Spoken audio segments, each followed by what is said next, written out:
ధన్యవాదాలు అధ్యక్ష. ఈరోజు లా అండ్ ఆర్డర్ విషయంపై ముఖ్యమంత్రి గారు ఆ రోజు వైట్ పేపర్ ప్రజెంట్ చేసిన రోజు నుంచి ఈ రోజు వరకు ఇలాంటి బిల్లు కోసం ప్రతి ఒక్క పౌరుడు ప్రతి ఒక్క మహిళలు ఎదురు చూస్తున్న సమయంలో ఈ బిల్లు రావడం చాలా సంతోషకరమైన విషయం అధ్యక్ష. దీన్ని ప్రతి ఒక్కరూ స్వాగతిస్తున్నాం అధ్యక్ష. అధ్యక్ష, ఎక్కడైనా లా అండ్ ఆర్డర్ ప్రాబ్లం వస్తే ముఖ్యంగా దానివల్ల ఇబ్బంది పడేది ముఖ్యంగా మహిళలు, పిల్లలు. తాగి వచ్చి కొట్టేది పిల్లలనే, తాగి వచ్చి కొట్టేది మహిళలనే. ఎక్కడ ఏ క్రైమ్ జరిగినా ఇబ్బంది పడేది కుటుంబము, మహిళలు, పిల్లలు. గాంజా వల్ల యువత పాడైపోతే దానివల్ల బాధపడేది కూడా మహిళలు, కుటుంబమే. ఏదైనా గొడవలు జరిగితే ఆ ఇంటి యజమానికి ఏదన్నా అయితే ఇబ్బంది పడేది ఇంట్లో ఉన్న గృహిణి, పిల్లలు మాత్రమే అధ్యక్ష. ఈ గత 5 సంవత్సరాలుగా లా అండ్ ఆర్డర్ సమస్యలు ఎక్కువయ్యాయి. అవి 2 రకాలుగా జరుగుతున్నాయి: భౌతిక దాడులు, మానసిక దాడులు. అమాయకుల పైన దాడులు, భూకబ్జాలు, బెదిరింపులు, మహిళలు, పిల్లలపైన అఘాయిత్యాలు చేస్తూ అధికారం ఉందని తక్కువ టైంలో ధనవంతులు అవుదాము, అధికారం ఉంది కదా ఇది మనకు సపోర్ట్ చేస్తుందని చెప్పేసి అమాయకుల మీద, ఆడపిల్లల మీద, అమాయకుల ఆస్తుల మీద, ఇల్లుల మీద ల్యాండ్ కబ్జాలు, ఆర్థిక సంబంధమైన వ్యవహారాల్లో దూరడం చేస్తూ పూర్తిగా లా అండ్ ఆర్డర్ని కాంప్రమైజ్ చేశారు అధ్యక్ష. గత 5 సంవత్సరాల నుంచి 2వ విధానం ప్రకారము సోషల్ మీడియాలో దాడులు అధ్యక్ష. ఈరోజు మీరు ముఖ్యంగా గమనిస్తే ఈ 5 సంవత్సరాల్లో ఎంతో మంది అమాయకుల మీద ఏ ఎవిడెన్స్ లేకుండా దాడులు చేయడము, వాళ్ళ మీద రకరకాల కేసులు పెట్టడం జరిగింది అధ్యక్ష. అందులో మేము కూడా బాధితులమే అధ్యక్ష. లాస్ట్ టైము అంగళ్ళ కేసులో సీఎం గారు ప్రతిపక్ష నేతగా వెళ్ళి ప్రజలను కలుస్తుంటే వాళ్ళని రెచ్చగొట్టి పులివెందుల్లో సభ సక్సెస్ అయింది కాబట్టి అంగళ్ళలో సభ సక్సెస్ కాకూడదని చెప్పేసి వాళ్లే ప్రజలను రెచ్చగొట్టి రాళ్ల దాడి చేసి, ఆ రాళ్ల దాడి తెలుగుదేశం పార్టీ వాళ్ళు చేశారని చెప్పేసి 100 మంది తెలుగుదేశం కార్యకర్తల మీద కేసులు పెట్టిన సందర్భం మనం చూసింటాం అధ్యక్ష. ఇది ఎంత అన్యాయమైన కేసు అంటే, ఆ కేసులో కడప జిల్లా పార్టీ ప్రెసిడెంట్ శ్రీనివాసరెడ్డి గారు ఉన్నారు. ఆ రోజు ఆయన ఆ టైంలో ఢిల్లీకి ఫ్లైట్ లో వెళ్తున్నారు అధ్యక్ష. కానీ ఆ మనిషి ఉన్నాడో లేదో తెలియకున్నా కూడా ప్యాలెస్ నుంచి లిస్ట్ వచ్చింది, అధికారులు అండదండలు ఉన్నాయి, రాజకీయంలోని ఆ రోజున ప్రభుత్వంలోని పెద్దల అండదండలు ఉన్నాయని చెప్పేసి ఈ మనుషులు అక్కడ ఆ సంఘటనలో ఉన్నారా లేదా అని తెలియకుండా వాళ్ళ మీద 307 సెక్షన్స్ పెట్టేసి వాళ్ళని ఇబ్బంది పెట్టే పరిస్థితి ఈ రాష్ట్రంలో నడుస్తూ ఉంది అధ్యక్ష. ఎందుకు ఇన్నోసెన్స్ కూడా వెళ్ళేసి కోర్టులోకి వెళ్ళి మేము ఇన్నోసెంట్ అని ప్రూవ్ చేసుకోవాల్సిన అవసరం ఎందుకు వస్తా ఉందని ఈ సందర్భంగా లాస్ట్ 5 సంవత్సరాల్లో ప్రజలు ఇబ్బంది పడ్డారు అధ్యక్ష.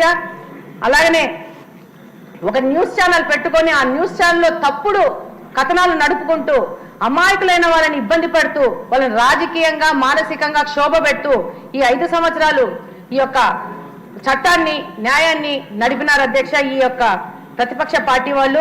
ఇంకా 2వ రకం సోషల్ మీడియా అధ్యక్ష. సోషల్ మీడియాలో మహిళలు ఎంతో కాలం నుంచి రాజకీయాల్లో ఉన్నారు.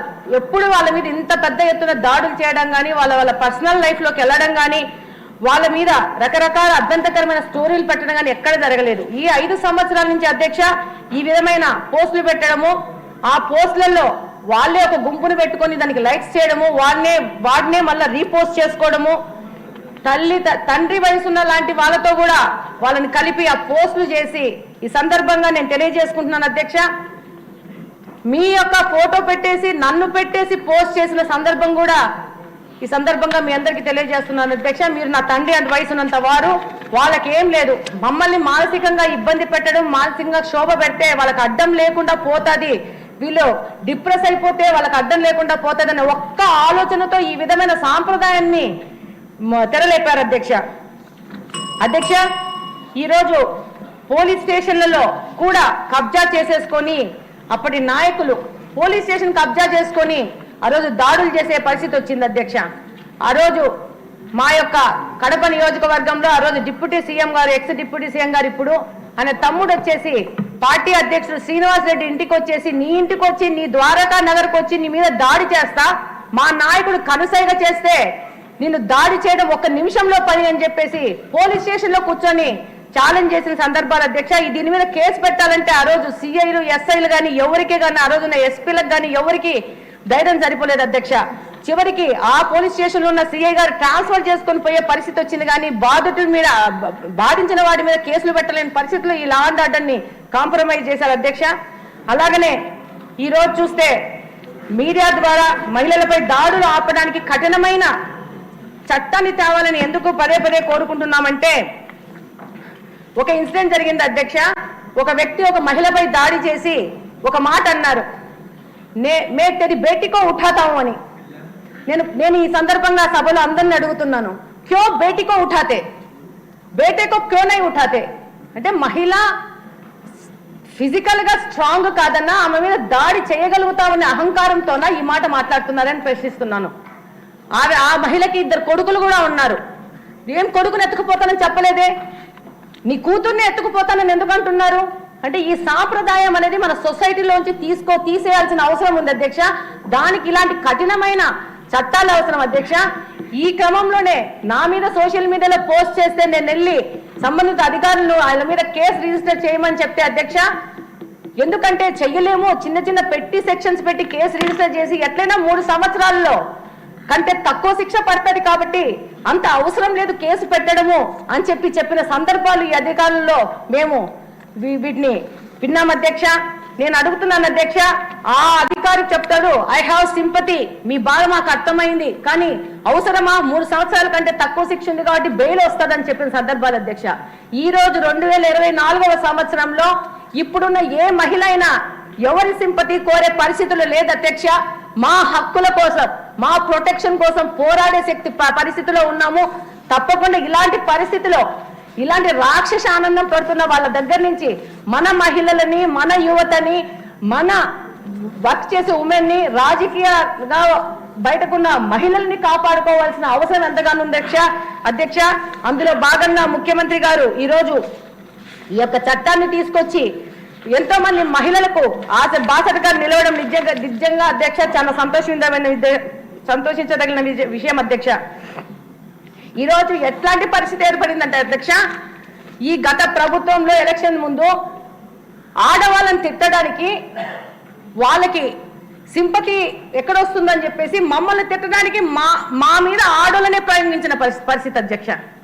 నన్ను తిట్టడానికి మా జిల్లాలో ఉన్న పెద్ద రాజకీయ నాయకుడు, ఇందాక మేడం గారి పేరు కూడా తీసుకున్నారు, ఆ వ్యక్తి 20 లక్షలు ఇచ్చి ఒక మాడ మనిషిని నా మీద ప్రయోగించినారు అధ్యక్ష.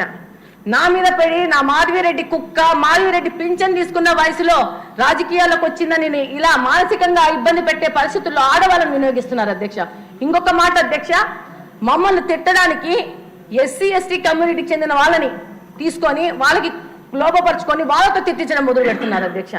దీని మీద కూడా నేను అడుగుతున్నాను అధ్యక్ష, మీ ద్వారా ప్రభుత్వాన్ని, వాళ్ళని మనం ఏదైనా బ్యాలెన్స్ తప్ప ఏదన్నా అంటే మా మీద ఎస్సీ ఎస్టీ అట్రాసిటీ కేసెస్ వస్తాయి అధ్యక్ష.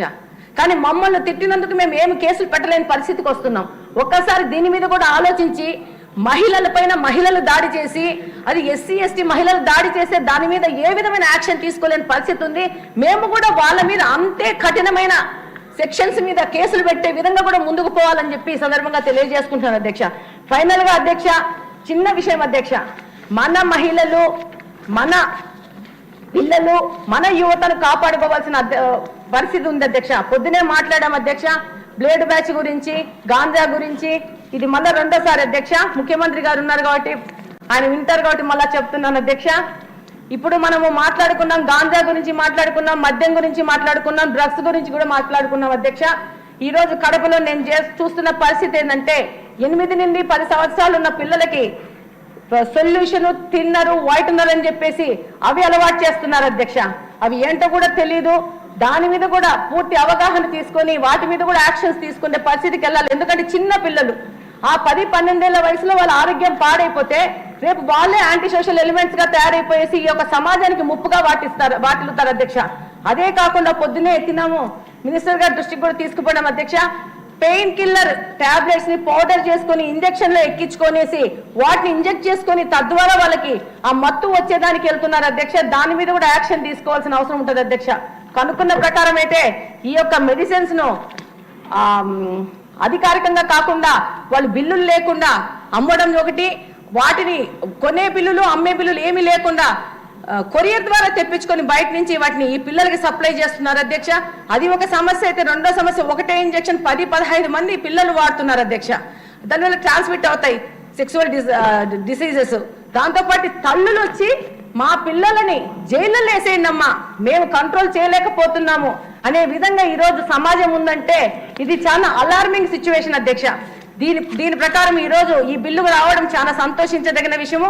దాంతోపాటు ఇలాంటి మైన్యూట్ విషయాలు కూడా గుర్తులో పెట్టుకొని వాటి మీద ఏం యాక్షన్ తీసుకుంటారనేది కూడా మీరు ఆలోచించాలని ఈ సందర్భంగా ముఖ్యమంత్రి గారికి అలాగే మినిస్టర్ గారికి విన్నవించుకుంటున్నాను అధ్యక్ష. థ్యాంక్ యూ అధ్యక్ష.